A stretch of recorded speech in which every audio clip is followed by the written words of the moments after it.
चलिए नमस्कार जी, स्वागत सत्कार अभिनंदन राम राम, जय श्री कृष्ण, राधे राधे, जय श्री राम। कैसे हैं आप सभी? चलिए अच्छे हो, आवाज आ रही है प्रॉपर तरीके से, एक बार मुझे सूचना उपलब्ध करवा दीजिए। स्वागत है आप सभी का काव्य क्लासेस कोटा के शानदार रंगमंच पर, जहां पर आप और हम मिलकर के भारतीय इतिहास के सवालों को हल कर रहे हैं। मेरे प्यारे साथियों, यहाँ पर देखिएगा, हम मूल रूप से चर्चा कर रहे हैं असिस्टेंट प्रोफेसर के लिए, नेट सेट के लिए, पीजीटी फर्स्ट ग्रेड के लिए प्राचीन भारत की एक शानदार टेस्ट सीरीज के बारे में। क्या ये बात क्लियर हो गई? यह मौर्य काल के कुछ महत्वपूर्ण तथ्य 13वें नंबर की क्लास है और आप इस समय जयपुर स्टूडियो से लाइव हैं। कांता नायलू जी, गुड इवनिंग मैम, स्वागत है। चलिए सर, काव्य क्लासेस कोटा का मोबाइल एप्लीकेशन आप डाउनलोड कर सकते हैं। यहाँ पर आवाज क्लियर है ना? ऑडियो और वीडियो क्लियर है? इसके अलावा काव्य क्लासेस के मोबाइल एप्लीकेशन पर फर्स्ट ग्रेड पीजीटी के कोर्सेज अवेलेबल हैं, हिंदी के और इतिहास विषय के, साथ ही आरएस फाउंडेशन का कोर्स अवेलेबल है। इनके लिंक हमने डिस्क्रिप्शन बॉक्स में आपके लिए दे रखे हैं।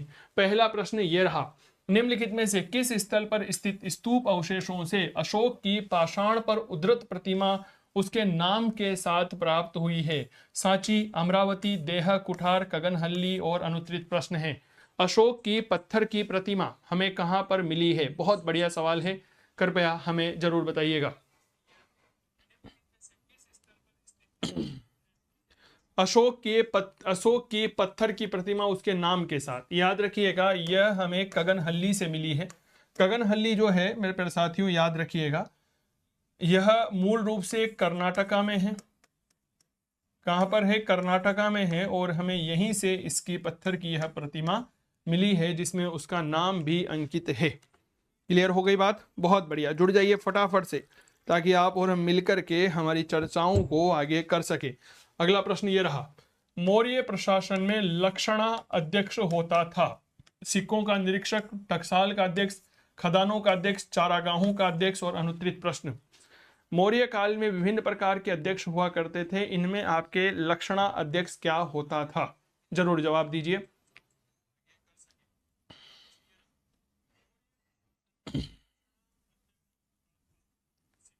बहुत बढ़िया।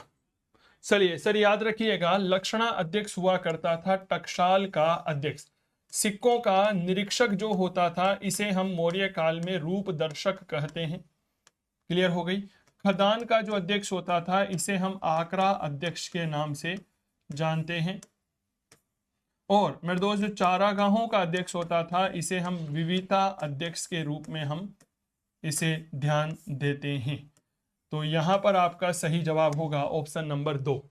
क्लियर बात? रतनलाल जी, गुड इवनिंग, बहुत बहुत स्वागत है। अगला प्रश्न, कश्मीर में श्रीनगर नामक नगर की स्थापना किसने की? हर्ष, अशोक, चंद्रगुप्त प्रथम, समुद्रगुप्त और अनुत्तरित प्रश्न।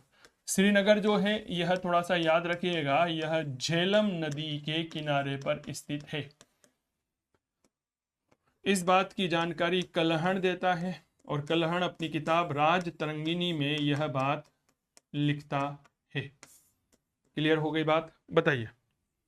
बहुत बहुत स्वागत आप सभी प्यारे साथियों का, नमस्कार, आदाब, सत श्री अकाल। बताइए। कांता जी बहुत बढ़िया, रतनलाल जी बहुत बढ़िया। सर याद रखिएगा, कश्मीर में श्रीनगर की स्थापना सम्राट अशोक के द्वारा की गई थी। क्लियर? अगला प्रश्न देखिए, कश्मीर में श्रीनगर किसने बताया? रिपीटेड सवाल है। अगला प्रश्न, मौर्य साम्राज्य के पतन का एक संभावित कारण क्या था? अशोक के द्वारा अहिंसा अपनाए जाने के कारण सैन्य शक्ति का ह्रास हो गया। बौद्ध धर्मावलंबी वणिक समुदाय इतना शक्तिशाली हो गया कि इसने अपने सामने राजा शक्ति को बौना कर दिया। विशाल सैन्य वाहिनी के रखरखाव में होने वाले खर्च और अधिकारियों को प्राप्त वेतन और जमीन बंदोबस्त में होने वाले अर्थव्यय की वजह से मौर्य साम्राज्य की अर्थव्यवस्था डगमगा गई। ए बी दोनों अनुत्तरित प्रश्न हैं। बताइए, इस प्रश्न का एक बार जवाब दीजिए। स्वागत है देवेंद्र जी, गुड इवनिंग, अभिनंदन आपका। रतनलाल जी बहुत बढ़िया। कांता जी, देखो ये सवाल बहुत गजब का है, ठीक है ना। मैं ये नहीं कहता कि आप मेरा पीजीटी का कोर्स लो या ज्वाइन करो या मत करो, पर ये क्लासेस तो लिया करो यार। यूट्यूब पर फ्री में आप लोगों के लिए अवेलेबल इतना शानदार कंटेंट आप लोगों के लिए पीजीटी भर्ती परीक्षा में काफ़ी ज़्यादा उपयोगी है। हर एक प्रश्न को हाथ से लिख करके मेहनत की गई है मेरे प्यारे साथियों। ये देखिए, आपको विश्वास नहीं होना तो मैं प्रत्येक प्रश्न की ऐसे एक्सप्लेनेशन करके लेके आता हूँ। ठीक है, तब जाकर के आपके सामने यह प्रश्न ले पाते हैं। क्या ये बात क्लियर हो गई? बताइए सर, मौर्य साम्राज्य के पतन के एक संभावित कारण क्या हो सकता है? देखिए साहब, मौर्य साम्राज्य के पतन के अनेक कारण हो सकते हैं, लेकिन यहाँ पर जो एक कारण बताया जाता है वो बताया जाता है कि विशाल सैन्य वाहिनी के रखरखाव में होने वाला खर्च, अधिकारियों को वेतन और जमीन बंदोबस्त में होने वाला अर्थव्यय की वजह से मौर्य साम्राज्य की अर्थव्यवस्था चरमरा गई थी। यह मत बेसिकली डी कोशाम्बी ने दिया है। डी कोशाम्बी कहते हैं कि मौर्य साम्राज्य के पतन के लिए उनकी अर्थव्यवस्था जिम्मेदार थी। क्या यह बात क्लियर हो गई? मौर्य साम्राज्य के पतन के लिए उनकी अर्थव्यवस्था जो है वह जिम्मेदार थी। अगला प्रश्न, सूची 1 को सूची 2 के साथ सुमेलित करिए। अशोक स्तंभ, सांड वाली राजधानी, लोमहर्ष गुफा, छिद्रयुक्त तरकूप, बराबर की पहाड़ी, रोपड़, लोरिया, नंदनगढ़, रामपुरवा। 1 2 3 4, 2 3 1 4, 3 4 1 2, 4 3 1 2 और अनुत्तरित प्रश्न है। बहुत बढ़िया सवाल है, कृपया बहुत अच्छे से इस प्रश्न का जवाब दीजिएगा। जवाब दीजिए।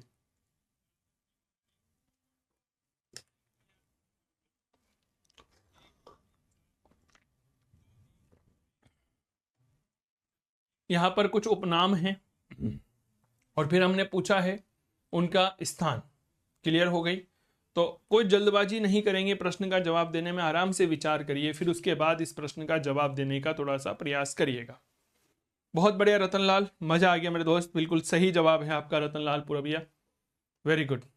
चलिए देखिए साहब, अशोक स्तंभ हमें कहाँ मिलता है? लोरिया नंदनगढ़ में मिलता है। सांड वाली राजधानी रामपुरवा। रामपुरवा का जो स्तंभ अभिलेख है उसमें ऊपर सांड की आकृति बनी हुई है, बेल की आकृति है, इसलिए सही जवाब होगा। लोमहर्ष ऋषि की गुफा बराबर की पहाड़ियों में है। और छिद्रयुक्त तरकूप जो है यह हमें रोपड़ से मिला है। तो सही जवाब 3 4 1 और 2। क्या ऐसा विकल्प है? बिल्कुल है सर, ऑप्शन नंबर 3। चलिए अगला प्रश्न, सारनाथ से प्राप्त अशोक के स्तंभ पर कौन सा पशु जो है वह उत्कीर्ण नहीं है? कुकुदान यानी कि कुबड़ वाला बैल, हिरण, हाथी, अश्व और अनुत्तरित प्रश्न है। बताएं।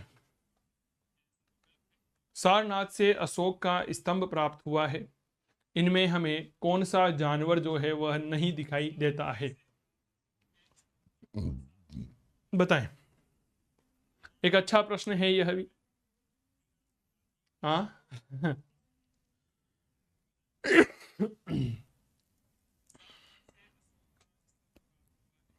बहुत बढ़िया। देखिए साहब, सारनाथ से हमें अशोक का स्तंभ प्राप्त हुआ है, उसमें कुछ जानवर हैं, जैसे वृषभ है, वृषभ यानी कि बैल। क्या ये बात क्लियर हो गई? 4 जानवर है जिनमें वृषभ, हाथी, शेर और अश्व का नाम आता है। वृषभ, हाथी, शेर और मेरे दोस्त अश्व यानी कि घोड़ा।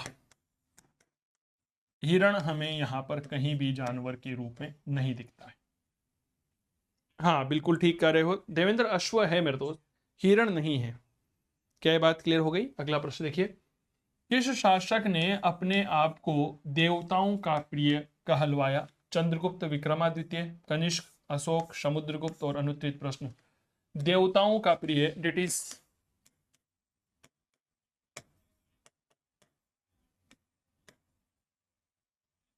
देवा नाम प्रिय। हाँ वृषभ है, बिल्कुल ठीक कह रहे हो, शेर भी है, अश्व है और मेरे दोस्त हाथी है। उसमें हिरण हमें कहीं पर भी दिखाई नहीं देता है। क्या ये बात क्लियर हो गई? हाँ या ना का जवाब जरूर उपलब्ध करवाइएगा। रतनलाल, देवेंद्र और अन्य प्यारे साथियों, देवा नाम प्रिय बिल्कुल ठीक कर रहे हो सर, याद रखना सम्राट अशोक। ठीक है, इसे क्या कहा गया? देवताओं का प्रिय कहा गया। और इसे ही कहा गया मेरे दोस्त, याद रखिएगा, डेट इज प्रियदर्शी। इसे क्या कहा गया? प्रियदर्शी कहा गया। चलिए अगला, सर ऑनलाइन कोर्स काव्य क्लासेस कोटा के मोबाइल एप्लीकेशन पर अवेलेबल हैं। इसकी डेमो क्लास आप ऐप में जाकर के देख सकते हैं और यूट्यूब पर भी इसकी डेमो क्लास अवेलेबल हैं। काव्य क्लासेस कोटा का mobile application first grade PGT इतिहास विषय के हैं। 450 से ज़्यादा घंटों का कक्षा कार्यक्रम, PDF printable notes, live recorded session, topic wise test है। आरएस फाउंडेशन आधुनिक भारत। ठीक है, अगला प्रश्न ये रहा, अशोक के किस शिलालेख में उसकी कलिंग विजय का उल्लेख मिलता है? 9वां, 11वां, 13वां, 12वां और अनुत्तरित प्रश्न है।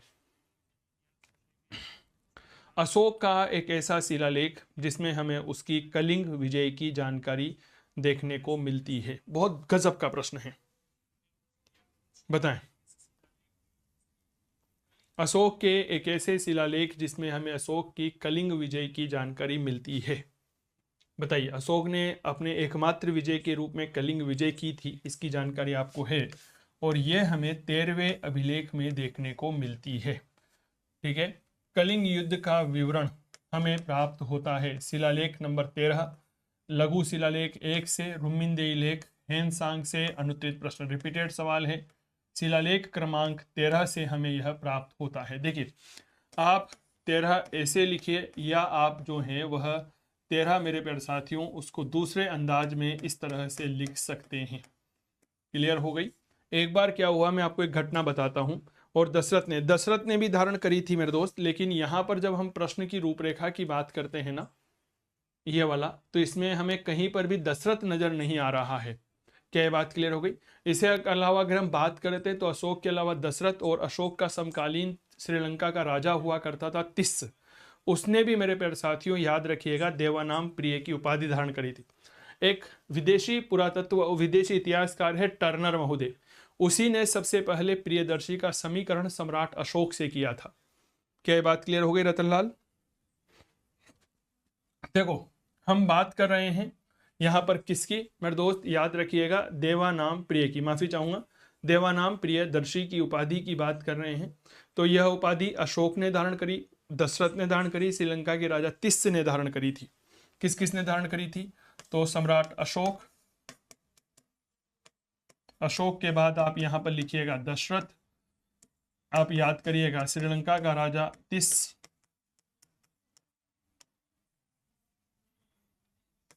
श्रीलंका का राजा तिस्स, और मेरे दोस्त यहां पर टर्नर महोदय का नाम आप याद रखेंगे।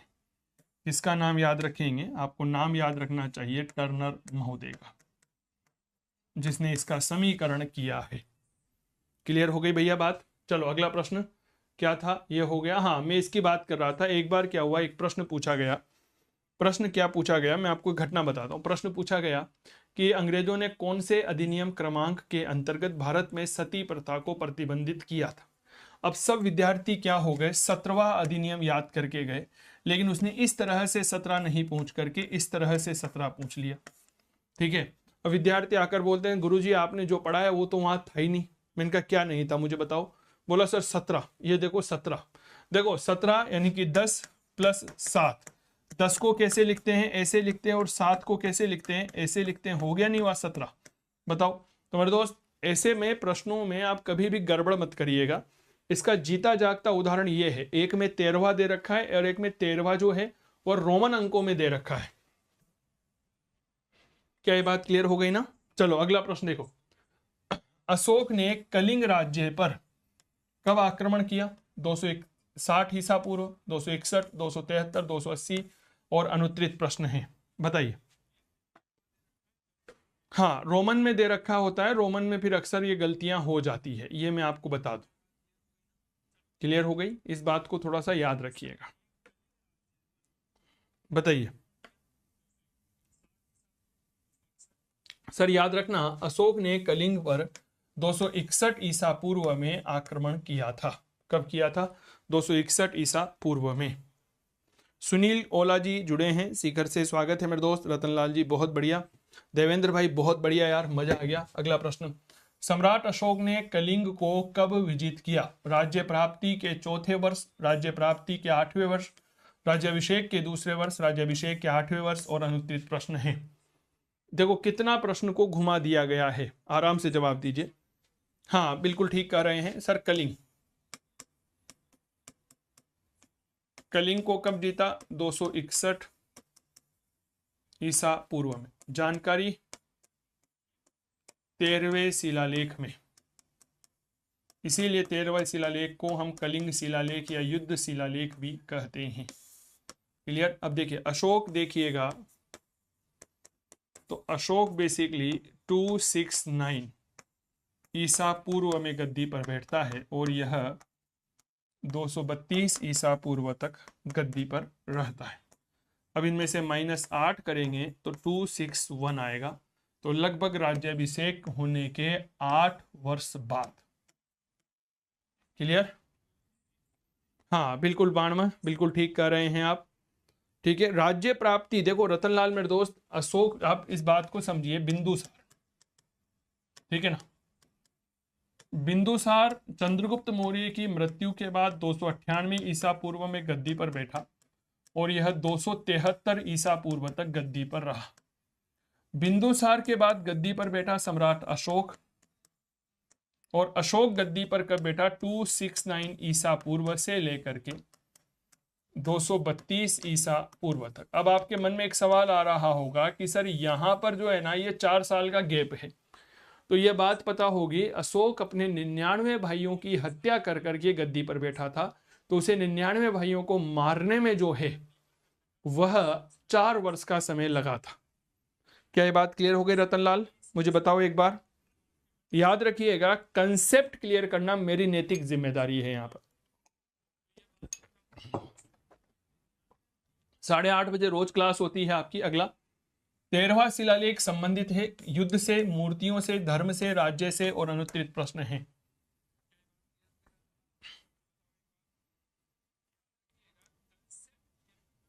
बताइए यहां पर प्रश्न क्या है? 13वां शिलालेख जो है यह किससे जुड़ा हुआ है?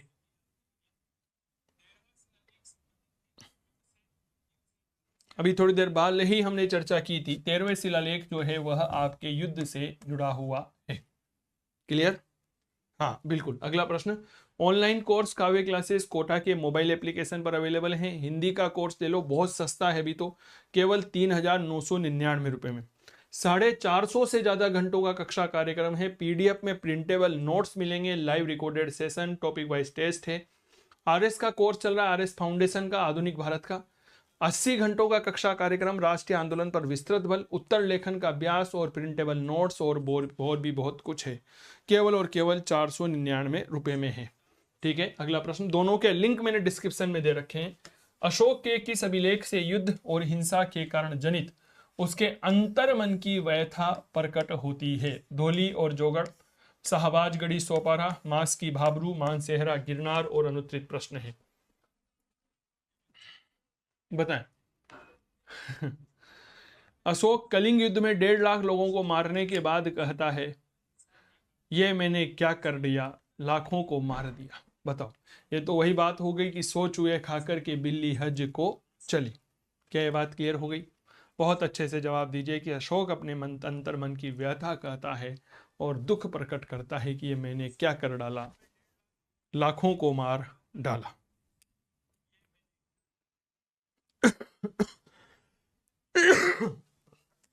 माफी चाहूंगा, सही जवाब धोली और जोगड़ होगा।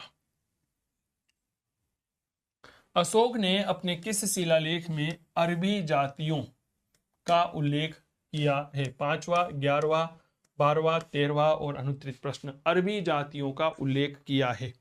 नया प्रश्न है। अशोक अपने एक शिलालेख में कहता है अरबी जातियों को, यदि यह अरबी जातियां अपराध नहीं छोड़ती है तो उनकी हत्या कर दी जाएगी। यह स्पष्ट आदेश देता है। कौन? सम्राट अशोक। कहता है, क्या कहता है कि अगर यह अरबी जातियां अपराध नहीं छोड़ती है तो इनकी हत्या कर दी जाएगी। यह बात थोड़ा सा याद रखिएगा, और यह बात कही गई है 13वें शिलालेख में। ठीक है। क्या कहता है अरबी जातियों के बारे में? कि अरबी जातियां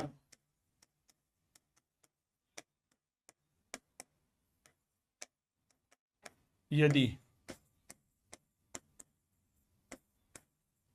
अपराध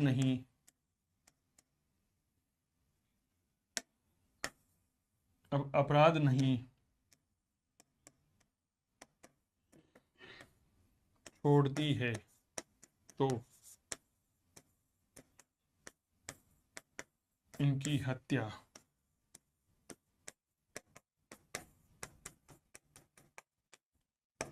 कर दी जाएगी।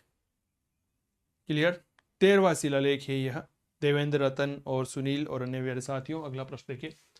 मौर्य काल में ऑफिशियल जो कॉइन हुआ करता था, करेंसी हुआ करती थी, राजकीय मुद्रा हुआ करती थी, उसे क्या कहा जाता था? निष्क, पर्ण, काशारपण, शतमान और अनुत्तरित प्रश्न है। बताएं, राजकीय मुद्रा को क्या कहा जाता था?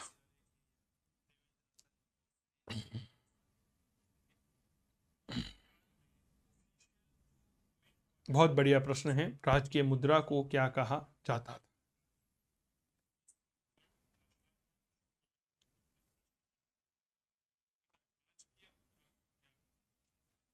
बिल्कुल ठीक कह रहे हैं, यह पण कहलाती थी। और पण जो है यह मूल रूप से एक चांदी का सिक्का हुआ करती थी, चांदी की आहत मुद्रा थी यह।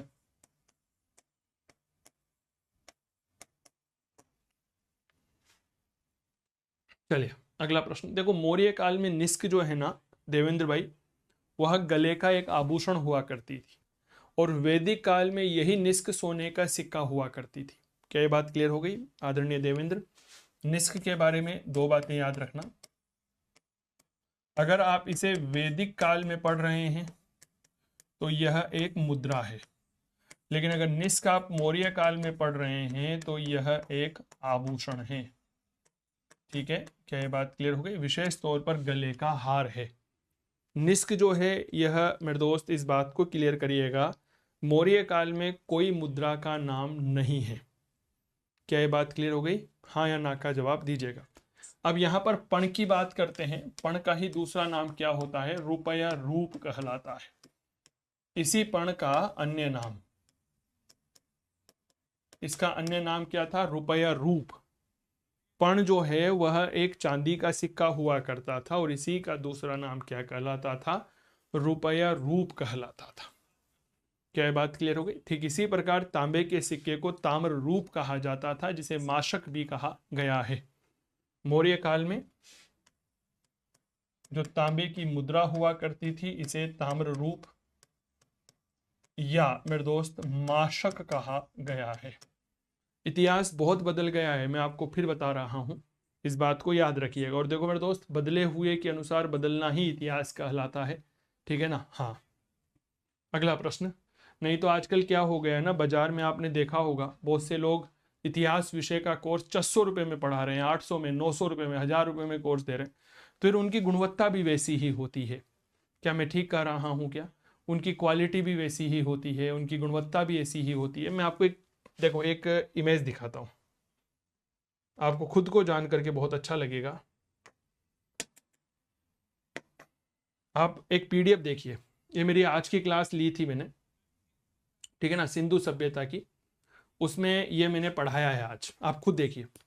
ईंटों का आकार वगैरह सब बताया है, ईंटों के चित्र दिखाकर बताए हैं, सामाजिक स्थिति की बात की है, क्या खाते थे क्या नहीं खाते थे, है ना। ये देखिए आभूषण, मनोरंजन के साधन, शवाधान की पूरी पद्धति मैंने यहाँ पर चर्चा की है।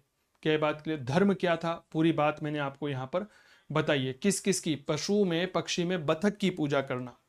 आप देखिए यहाँ पर मोहनजोदड़ो से जो आदि शिव की मोहर प्राप्त हुई है उसके बारे में पूरा चित्र बना करके यहाँ पर जितने प्रश्न बन सकते हैं वो सारे मैंने यहाँ पर बनाए हैं। लिपि पढ़िएगा, लिपि में इतने सारे विद्वान आपने आज दिन तक नहीं पढ़े होंगे। सिंधु सभ्यता की लिपि को पढ़ने का प्रयास किसने किया है? Father reverend Heras, Langdon, Sidney Smith, Gates, Hunter, Banke Bihari Chaturvedi, Prannath, Shankaranand, T N. Ramachandran, Natwar Jha, Fateh Singh, S R. Rao, ये सारे लोग वो हैं जिन्होंने सिंधु लिपि को पढ़ने का प्रयास किया है। क्या ये बात क्लियर हो गई?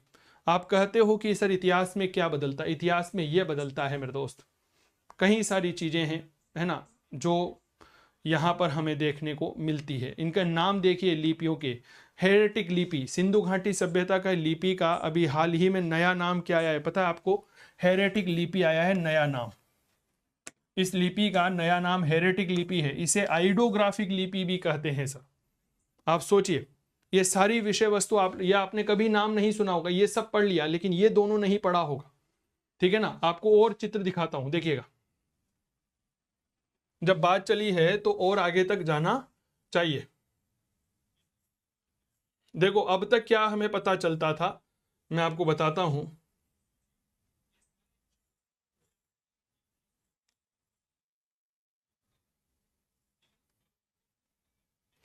समाज के वर्ग आप यहां पर देखिए, ठीक है ना, मांस में क्या क्या खाते थे, सुअर बकरी, ये सब चीजें मेरे दोस्त आपको यहां पर पूरी तरह से अपडेटेड कोर्स कर दिया है यार।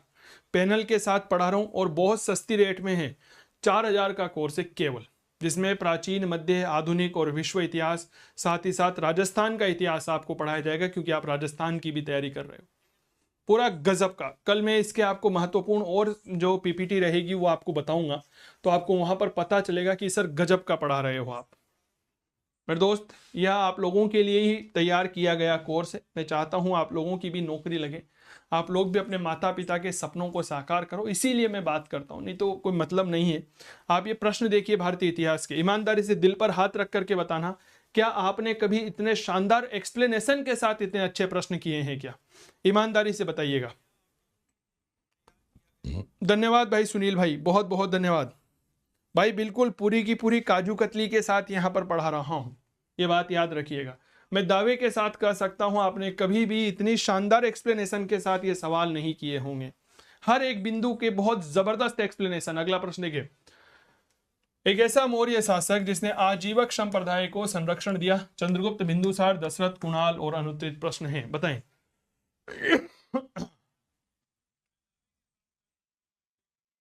सेकंड ग्रेड एसएसटी का लाइव कोर्स स्टार्ट है क्या सर? हाँ भाई, अब सुनील भाई उसको करेंगे, अभी आरएस फाउंडेशन का चल रहा है, वो कंप्लीट होते एसएसटी का लाइव कोर्स ले आऊंगा मैं, ठीक है ना। केशुराम जी स्वागत है आपका। बताओ, यहां पर एक सवाल है, इसके बारे में थोड़ा सा हमें विचार करके जरूर बताइएगा कि आजीवक संप्रदाय का अनुयायी कौन था। चलिए सर, याद रखना यह बिंदुसार था। बेसिकली बिंदुसार आजीवक संप्रदाय का अनुयायी था, और बिंदुसार के दरबार में एक आजीवक संप्रदाय का संत रहा करता था। मेरी बात सुनिएगा, आजीवक सलाहकार रहा करता था, उसका नाम क्या था पता है आप लोगों को? पिंगली वत्स था। नाम कभी सुना है? सच बताइएगा। आजीवक सलाहकार रहा करता था, और इस सलाहकार का नाम क्या था? इसका नाम था पिंगली वत्स।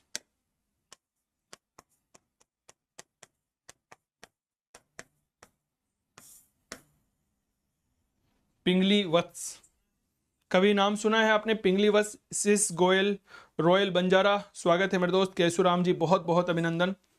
तो सर पिंगली वत्स, अब देखो यहां पर क्या प्रश्न बनेगा, यह प्रश्न बनेगा कि बताइए पिंगली वत्स जो है वह किसके दरबार का सलाहकार था? भाई साहब, ऐसे सवाल पढ़ते दिमाग घूम गया है ना, लेकिन हम जो मुझसे पढ़े हैं उनको पता रहेगा कि पिंगली वत्स जो है वह बिंदुसार का सलाहकार था और आजीवक धर्म का अनुयायी था।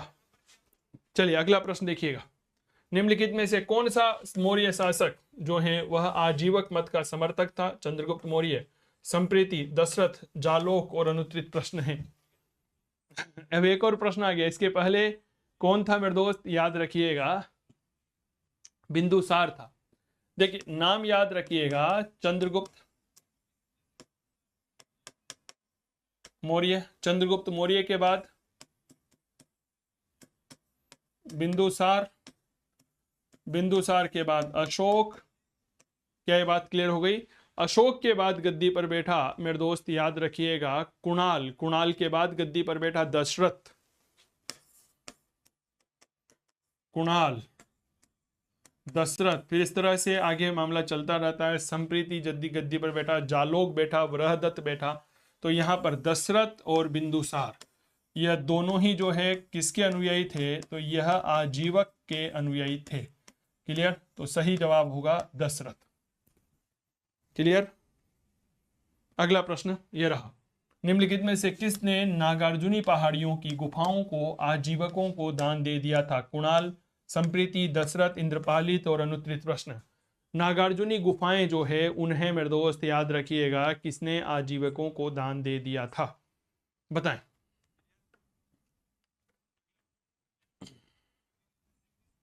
बहुत बढ़िया रतनलाल, और देवेंद्र बहुत बढ़िया, बताएं।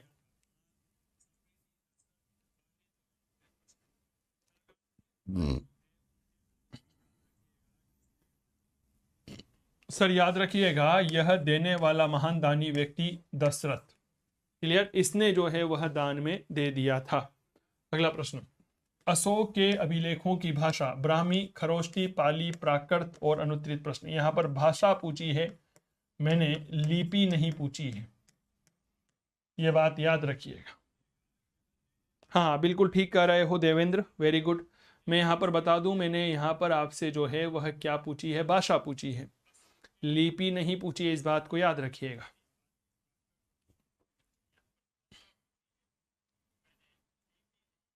देखो अशोक ने क्या क्या लिखवाए थे, अशोक ने 14 वृहद शिलालेख लिखवाए, 20 लघु शिलालेख लिखवाए थे, आपको यह पता होगा, ठीक है ना। अशोक ने 14 तो वृहद शिलालेख, 20 लघु शिलालेख, 7 स्तंभ लेख, 2 विशिष्ट स्तंभ लेख, 7 स्तंभ लेख, 2 विशिष्ट स्तंभ लेख लिखवाए। क्या ये बात क्लियर हो गई? इसके अलावा 3 संग भेद लेख लिखवाए और 2 गुफा लेख, और मेरे दोस्त 3 ही गुफा लेख लिखवाए थे, 3 संग भेद लेख लिखवाए, और मेरे दोस्त याद रखिएगा 3 गुफा लेख लिखवाए थे, गुफा लेख लिखवाए। सर भाषा हुआ करती थी प्राकृत, क्लियर हो गई, भाषा क्या थी, प्राकृत थी, इस बात को याद रखिएगा। क्या आपको विशिष्ट स्तंभ लेख और संग भेद लेख के बारे में पहले पता था? हाँ या ना का जवाब दीजिए। तो फिर इतिहास बदल गया है सर, और बदले हुए के अनुसार पढ़ना पड़ेगा, तभी जाकर के नौकरी लगेगी। अगला प्रश्न, अशोक के शिलालेखों की लिपि क्या थी? मैं यहां पर बता दूं, मैं भाषा नहीं पूछ रहा हूं, लिपि पूछ रहा हूं। संस्कृत, पाली, ब्राह्मी, प्राकृत और अनुत्तरित प्रश्न है, बताइए। क्लास को शेयर करिए फटाफट से अपने प्यारे साथियों के साथ। सर लिपि ब्राह्मी थी। अशोक के शिलालेखों में 4 प्रकार की लिपि देखने को मिलती है, जिनमें अगर हम बात करते हैं ब्राह्मी, खरोष्टी, अरामाइक और ग्रीक लिपि है। कौन सी है? तो भैया पहली ब्राह्मी, दूसरी खरोष्टी, तीसरी अरामाइक, चौथी ग्रीक या यूनानी लिपि। क्लियर हो गई बात? तो ब्राह्मी यहां पर सही जवाब होगा। अशोक के समय ज्यादातर शिलालेख किस भाषा में है? रिपीटेड प्रश्न है, प्राकृत भाषा में लिखे गए हैं। क्लियर हो गए? एक बार कमेंट करो फटाफट से, है ना, ऐसे नहीं करते हैं, कमेंट करो, है ना। प्राकृत भाषा में है, लिपि ब्राह्मी है। अगला प्रश्न, ऑनलाइन कोर्स काव्य क्लासेस कोटा के मोबाइल ऐप पर अवेलेबल हैं, आप इसको देख सकते हैं। मैं फिर बता रहा हूं, समय के साथ चीजों को पढ़ना सीखिए, बदलाव लाना सीखिए, क्लियर। पैसे मत देखा करो, ठीक है ना, इस बात को याद रखा करो। अगला प्रश्न ये रहा, अशोक के किस स्थान के अभिलेख को रानी का अभिलेख कहा जाता है? धौली, कौशाम्बी, मास्की, गुर्जरा और अनुत्तरित प्रश्न है। रानी का अभिलेख कहा जाता है।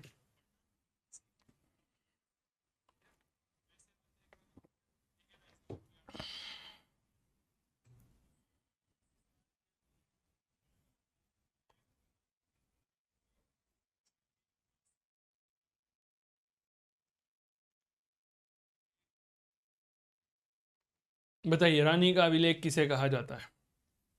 बिल्कुल रतनलाल सही कह रहे हो आप। सर याद रखिएगा कौशाम्बी, ठीक है, इसमें रानी का नाम मिलता है कारुवाकी,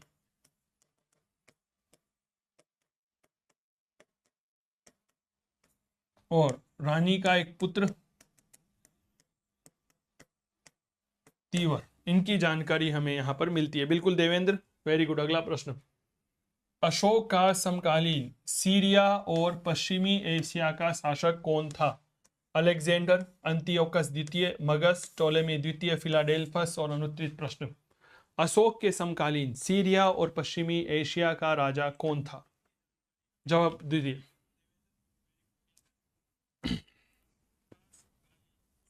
सर अशोक ने दूसरे और 13वें वृहत शिलालेख में इसके नाम का उल्लेख किया है। दूसरे और 13वें वृहद शिलालेख में इसके नाम का उल्लेख किया है और इसका नाम है अंतियोकस द्वितीय। क्लियर? इसका नाम क्या है? अंतियोकस द्वितीय। अगला प्रश्न देखिए, निम्नलिखित विदेशी राजाओं में से कौन अशोक का समकालीन नहीं था? Antiochus, Theos, Ptolemy, Philadelphus, Magas, Darius द्वितीय। अनुत्तरित प्रश्न। अशोक का समकालीन नहीं था, एक अच्छा प्रश्न है, जवाब दीजिए।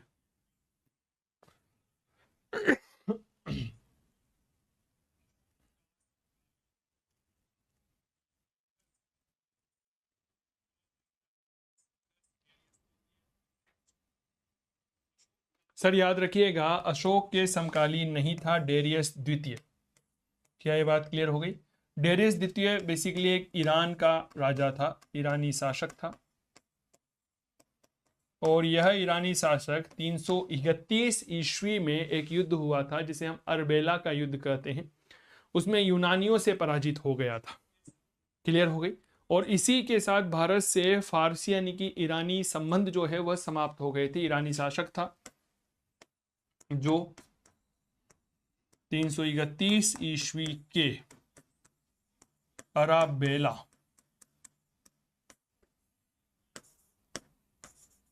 के युद्ध में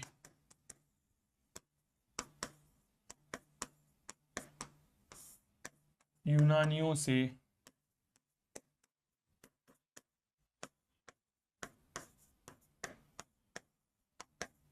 पराजित हुआ था। क्लियर? अराबेला का युद्ध 331 ईस्वी में हुआ, यह यूनानियों से पराजित हो गया, और इसी के पराजित होने के साथ में भारत पर जो ईरानी आधिपत्य था वो हमेशा के लिए समाप्त हो गया। क्या ये बात क्लियर हो गई? चलो अगला प्रश्न। अशोक ने अपने किस समकालीन शासकों से मैत्रीपूर्ण संबंध बनाए? इसका उल्लेख है लघु शिलालेख 1 में, स्तंभ लेख 7, बैराठ अभिलेख शिलालेख नंबर 13। अनुत्तरित प्रश्न है। अपने समकालीन राजाओं के साथ वह मित्रतापूर्ण संबंध बनाता है, इसकी जानकारी हमें कहां से मिलती है?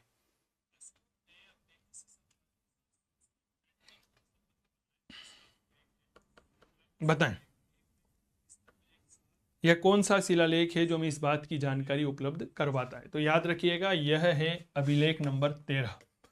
13वें अभिलेख में हमें 5 यवन राजाओं की जानकारी मिलती है, जिसमें हम एंटियोकस का नाम रखते हैं जो सीरिया का था, मिस्र का राजा तुर्मय, ठीक है, सीरीन का राजा मगस, इसके अलावा अलिक सकुंदर जो कि एपीरियन का राजा था, और मेसिडोनिया का अंटेकीन राजा हुआ करता था। क्लियर? अगला प्रश्न। अशोक के किस शिलालेख में दक्षिणी भारत के 5 राज्यों का उल्लेख मिलता है? शिलालेख नंबर 2, शिलालेख नंबर 6, शिलालेख 13, शिलालेख 7 और अनुत्तरित प्रश्न है।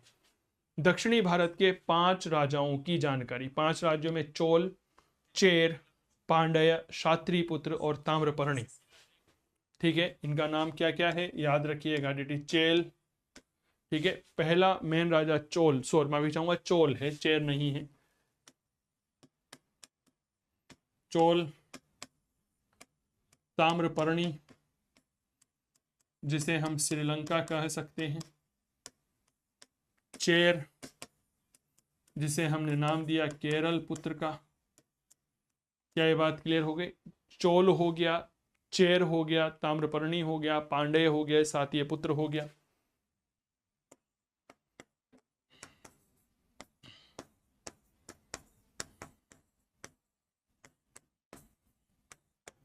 क्लियर? और यह जानकारी हमें शिलालेख नंबर 2 में मिलती है।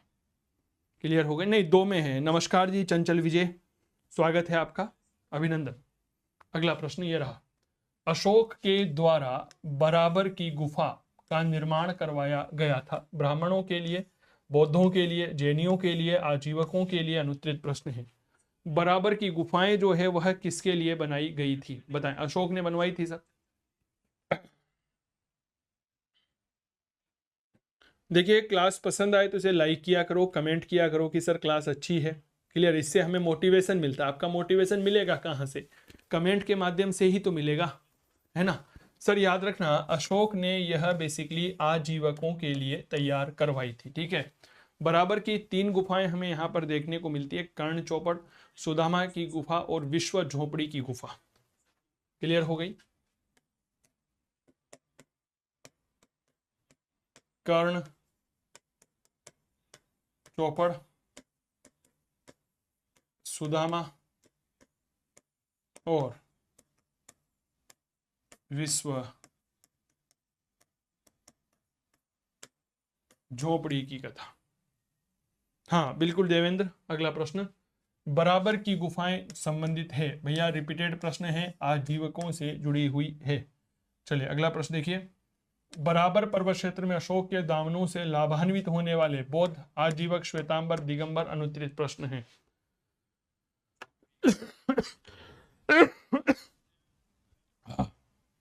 बताइए, अशोक के जो दान हैं इनसे लाभान्वित होने वाले आजीवक थे। ये देखो प्रश्न की भाषा बदल दी गई है और कुछ नहीं बदला। ऑनलाइन कोर्स काव्य क्लासेस कोटा के मोबाइल एप्लीकेशन पर अवेलेबल हैं, ये बात थोड़ा सा याद रखिएगा। मैंने आपको पीडीएफ दिखा दी, इस तरह से हम यहाँ पर क्लास आपके सामने लेते हैं। क्लियर हो गई बात? इस तरह से ये पूरा का पूरा आपके सामने क्लासेस की पीडीएफ वगैरह सब कुछ है। अगला प्रश्न ये रहा, देखिएगा, घोषिताराम विहार कहाँ स्थित है? राजगृह में, वैशाली में, कौशाम्बी, श्रावस्ती और अनुत्तरित प्रश्न है। घोषिताराम विहार ये कहां पर है बताइए।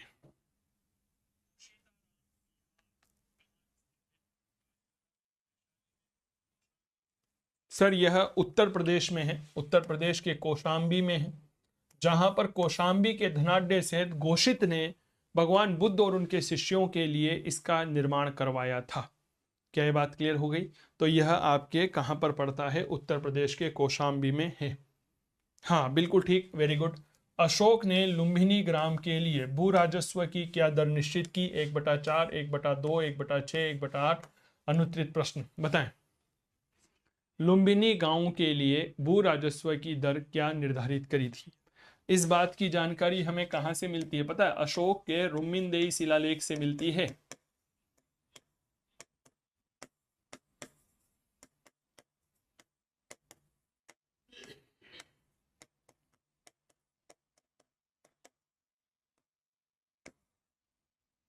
एक बटा आठ। क्लियर, कितनी कर दी थी भाई जानकारी? 1/8 की थी सर। क्या ये बात क्लियर हो गई? बिल्कुल सर। अशोक ने लुम्बिनी गांव की यात्रा के समय भू राजस्व की दर 1/8 निश्चित कर दी थी। इस बात की जानकारी अशोक के रुम्मिनदेई लेख में हमें मिलती है। अशोक ने यह यात्रा अपने राज्याभिषेक के 20वें वर्ष में की थी। यह अभिलेख ही अशोक के बुद्ध के जन्म का स्थान निश्चित करता है। क्लियर, चलो अगला प्रश्न देखिए, अर्थशास्त्र में कितने तीर्थ, तीर्थ मतलब प्रशासनिक विभागों का उल्लेख मिलता है? 16, 5, 18, 15 और अनुत्तरित प्रश्न है। कितने तीर्थों का उल्लेख मिलता है बताइए। ये जो छोटी छोटी गलतियां हम करते हैं ना, 1/8 की जगह 1/4, 1/2, 1/6 लगा देना, सर ये बहुत बड़ी गलतियां हैं। मैं पहले ही बता दूं, आपके द्वारा आपके एग्जाम में की गई एक गलती आपको लगभग 10,000 विद्यार्थियों से पीछे ले जाती है। इस बात को बहुत अच्छे से याद रखिएगा जी, ठीक है ना। तो गलती करने से बचें, क्योंकि ये गलतियां आपकी सफलता में बाधक उत्पन्न करती है। इस बात को ध्यान रखिएगा। क्लियर?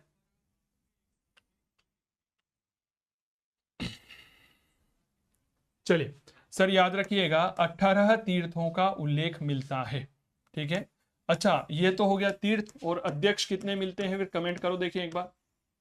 अर्थशास्त्र में अध्यक्ष कितने हैं? आपने यहां पर कह दिया कि 15 है, ठीक है, मैंने आपकी बात स्वीकार कर ली, लेकिन ये गलत है। अब मुझे अध्यक्ष बताइए। कल भी मैंने आपको ये सारी बात बताई थी। मौर्य काल में तीर्थ की जानकारी तो 18 है, लेकिन अध्यक्ष की जानकारी कितनी है? फटाफट तेजी के साथ कमेंट आना चाहिए, कमेंट रुकना नहीं चाहिए।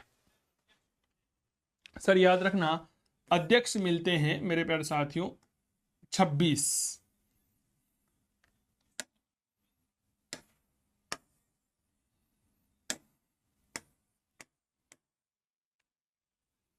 क्लियर? चलो अगला प्रश्न। पोतवा अध्यक्ष प्रभारी अधिकारी था धार्मिक क्रियाओं का, नाप तोल का, नौकाओं का, शिशु के कल्याण का, और अनुत्तरित प्रश्न है पोतवा अध्यक्ष। बताइए ये किसका अधिकारी हुआ करता था, किसका अध्यक्ष हुआ करता था? मौर्य काल में 26 अध्यक्षों और 18 तीर्थों की जानकारी मिलती है।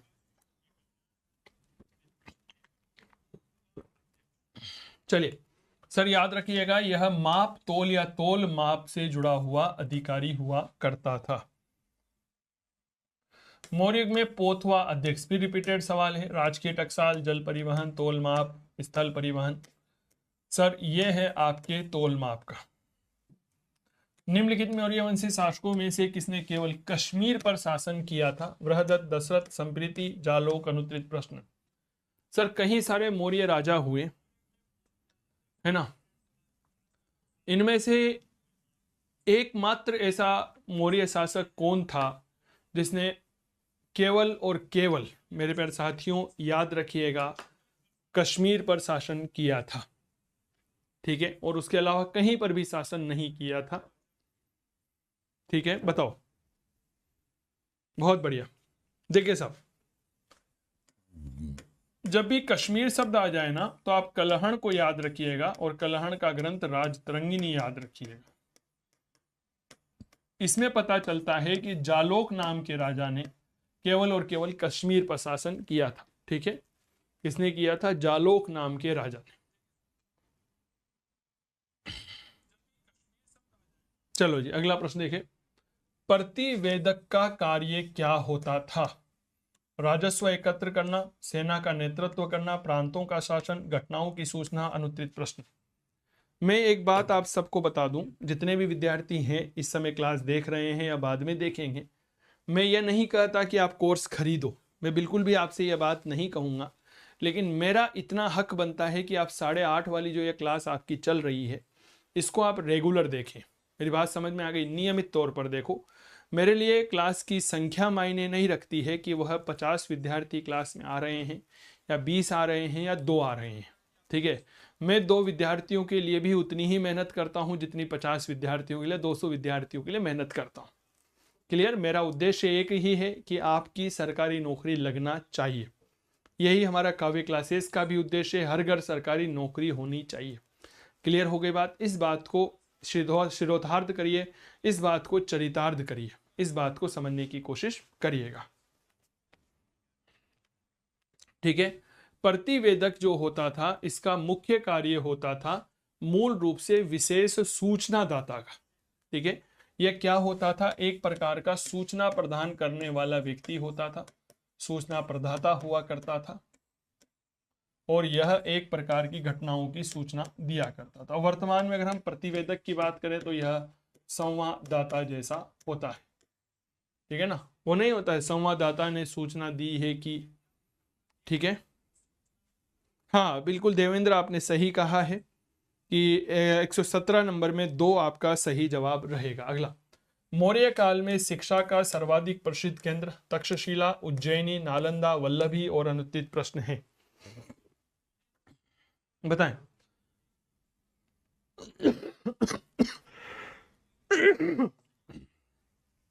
मौर्य काल में शिक्षा का एक प्रमुख केंद्र कौन सा होता था? बताएं। सर याद रखना, मौर्य काल में शिक्षा का एक प्रमुख केंद्र जो है वह तक्षशिला हुआ करता था। अगला, सम्राट अशोक ने न्याय करने के लिए किस पदाधिकारी की नियुक्ति की? अमात्यों की, रज्जुकों की, धर्ममात्रों, पुरोहितों की, अनुत्तरित प्रश्न है, बताइए। न्याय करने के लिए कौन से पदाधिकारियों की नियुक्ति की थी? देखिए एक शब्द आया है यहां पर रज्जुक, ठीक है, यह शब्द थोड़ा सा समझिए। रज्जुकों का पहला मुख्य कार्य राजस्व, भू राजस्व से का कार्य करना हुआ करता था। क्लियर हो गई? पहले इनका कार्य क्या था? पहले यह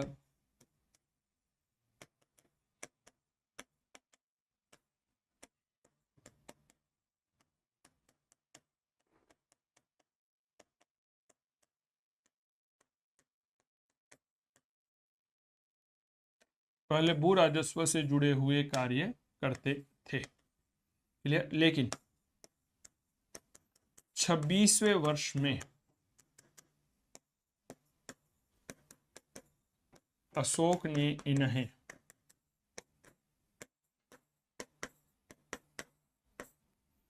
न्यायिक कार्य दिए थे। कब? 26वें वर्ष में।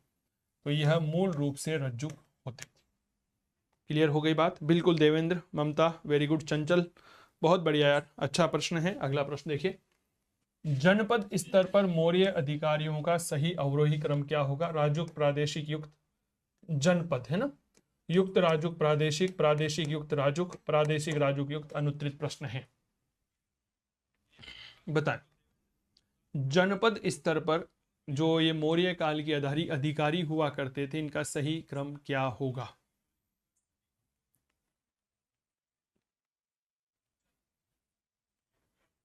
बताएं।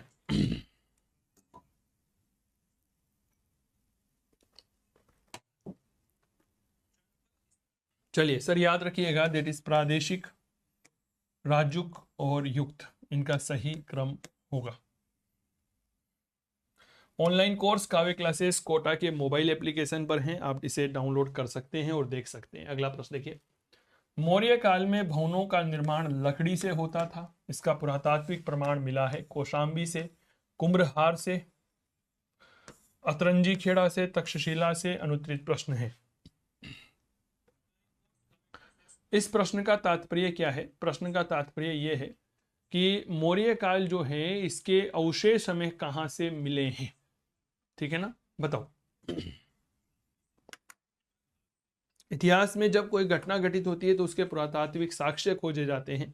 यहां पर प्रश्न है कि मौर्य काल के पुरातात्विक साक्ष्य हमें कहां पर मिले हैं। ठीक है, बहुत बढ़िया।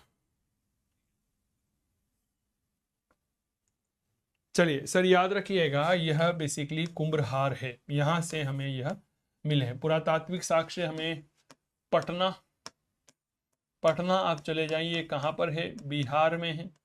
और यहां पर दो जगह है, पहली कुम्भहार, कुम्भहार, और दूसरा मेरे दोस्त याद रखिएगा बुलंदी बाग। यहां से हमें यह जगह और यह प्रमाण मिले हैं। वेरी गुड देवेंद्र, मजा आ गया मेरे दोस्त, वेरी गुड।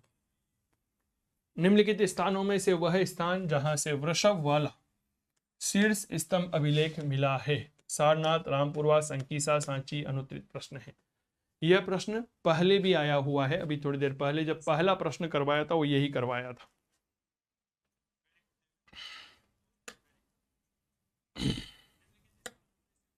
बताइए, वृषभ के शीर्ष वाला अशोक का लेख मिला है या अशोक का स्तंभ मिला है? सर ये बात याद रखिएगा, यह मिला है रामपुरवा से। क्लियर? अगला प्रश्न, सांची का स्तूप किसने बनवाया? अशोक, चंद्रगुप्त मौर्य, बिंदुसार, कनिष्क। और अनुत्तरित प्रश्न है, बताएं, सांची का स्तूप किसने बनवाया था?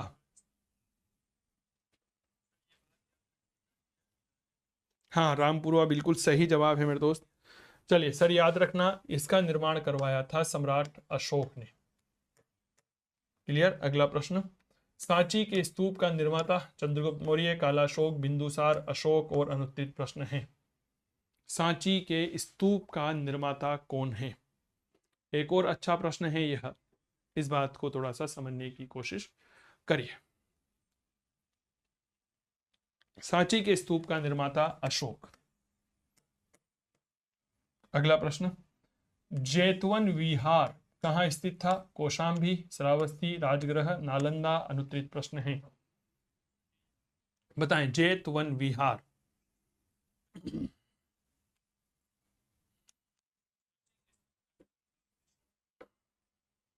जेतवन विहार। ठीक है सर, राजकुमार जेत ने इसका निर्माण करवाया था और यह सहेत नाम के स्थान पर मिलता है, जिसी का नाम श्रावस्ती मिलता है। ठीक है, तो यह श्रावस्ती में था, ये बात याद रखना। अनाथ पिंडक नाम का एक व्यापारी था, उसने इसे खरीदा और खरीद करके बौद्ध संघ को दान दे दिया था। क्लियर? तो यह कहां पर मिलता है? श्रावस्ती, जिसे सहेत नगर भी कहा जाता था। मौर्य वंश के ठीक बाद किस वंश ने शासन किया? गुप्त, कुषाण, सातवाहन, शुंग और अनुत्तरित प्रश्न है, बताइए। मौर्य वंश के बाद, देखिए जब हम मौर्य राजवंश की चर्चा करते हैं तो मैं हमेशा ये बात कहता हूं कि मौर्यों के बाद पुष्यमित्र शुंग था और इसने गद्दी पर हत्या ली थी। तो यहां पर सही जवाब क्या होगा? डेट इज पुष्यमित्र शुंग, इसका क्या था? संस्थापक था। हाँ बिल्कुल। अगला प्रश्न, ऑनलाइन कोर्स काव्य क्लासेस कोटा के मोबाइल ऐप पर अवेलेबल है, आप इसे डाउनलोड कर सकते हैं। अंतिम मौर्य शासक कौन था? अशोक, कालाशोक, कुणाल, वृहदत्त और अनुत्तरित प्रश्न है। अंतिम मौर्य राजा बताएं। हाँ, दिशान टॉय टीवी, बिल्कुल मेरे दोस्त, आपका स्वागत है, अभिनंदन, you are most welcome in your class. आपका आप ही की क्लास में स्वागत है। हाँ, हसीन मासूका, वेरी गुड मेरे दोस्त। और कल फिर आपकी मौर्योत्तर काल की क्लास रहेगी, आप लोग तैयार हैं? एक बार बताएं, क्या आप लोग तैयार हैं मौर्योत्तर काल की क्लास के लिए? चलिए बहुत बढ़िया। याद रखिएगा वृहदत्त यहां पर सही जवाब रहेगा। क्लियर? तो अंतिम मौर्य शासक कोई और नहीं, वृहदत्त था। इस बात को थोड़ा सा यहां पर समझेंगे। क्लियर बात? तो काव्य क्लासेस कोटा का ऑनलाइन ऐप डाउनलोड कर लीजिए आप। गूगल प्ले स्टोर पर आइए, ये सारे कोर्सेज आपको वहाँ पर मिल जाएंगे। फर्स्ट ग्रेड पीजीटी का कोर्स इतिहास विषय का अवेलेबल है, केवल 3,999 अभी इसकी फीस है। फीस कम नहीं होगी, यह मैं बता दूं। 450 घंटों से ज़्यादा का कक्षा कार्यक्रम, पीडीएफ प्रिंटेबल नोट्स है, live recorded session, topic wise है। ये सभी पीजीटी भर्ती परीक्षाओं के लिए उपयोगी है। आरएस फाउंडेशन आधुनिक भारत का कक्षा कार्यक्रम है, इसकी भी आप क्लासेस ले सकते हैं। कल मौर्योत्तर काल की क्लास रहेगी। बहुत बहुत धन्यवाद, आपका दिन शुभ हो। Thank you so much, good bye, take care, अपना ध्यान रखिएगा। कल मिलते हैं, तब तक थैंक यू, बाय। डाउनलोड करिएगा काव्य क्लासेस कोटा का मोबाइल एप्लीकेशन।